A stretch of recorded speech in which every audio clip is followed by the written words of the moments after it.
सीधी बात में आज एक बार फिर से बात होगी राम नाम पर चल रहे खेल की। जो खेल खेला गया है वो सीधे भक्तों के भरोसे को लूटने का काम करता है। चंपत राय, गोपाल राय, अनिल मिश्रा, इन्हें अयोध्या में अल्टीमेटम मिला है कि 3 दिन में अयोध्या छोड़ दो। ऐसे में कई सुलगते सवाल जिनके इर्द गिर्द आज होगी सीधी बात, वो सवाल आपके सामने रख दे। दूसरा सवाल, तीसरा, चौथा, पांचवा अहम सवाल के साथ आज हम सीधी बात करने वाले हैं। सबसे पहले तनुज दीक्षित है, अधिवक्ता है सुप्रीम कोर्ट के, हमारे साथ आज इस चर्चा का हिस्सा है।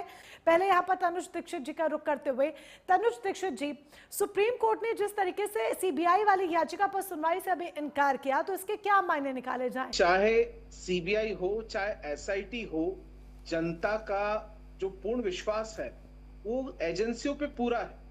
यहाँ सबसे बड़ा सवाल ये है कि एजेंसी कोई भी हो, जांच निष्पक्ष होना चाहिए।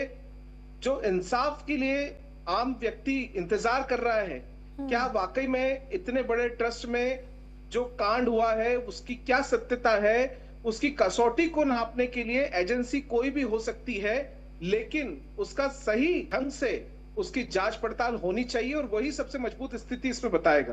एक ढंग से पूरी तरीके से इसकी जांच पड़ताल होनी चाहिए, लेकिन तनुज जी, इस मामले में कानूनी तौर पर समझने के लिए बहुत सारी चीजें हैं।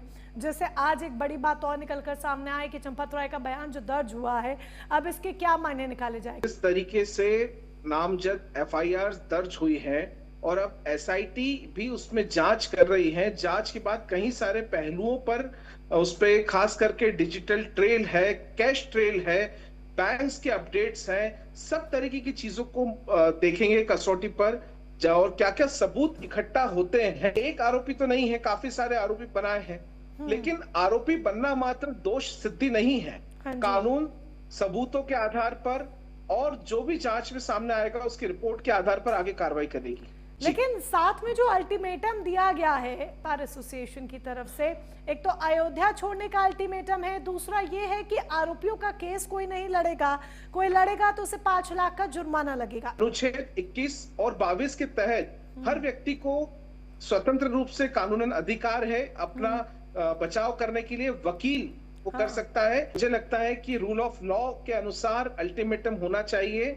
अगर किसी भी तरीके का शहर छोड़ना, अयोध्या छोड़ने को लेकर के अल्टीमेटम दिया जा रहा है तो वो आर्टिकल 21 का सीधा हनन है। अगर इस तरीके का कोई अल्टीमेटम भी दिया जा रहा है केस नहीं लड़ने का, तो आपको मैं ज्ञात करा दूं, माननीय सर्वोच्च न्यायालय ने AS Mohammad Rafi versus state of Tamil Nadu के केस में बेहद स्पष्ट कहा है कोई भी बार एसोसिएशन उसको नहीं रोक सकती है।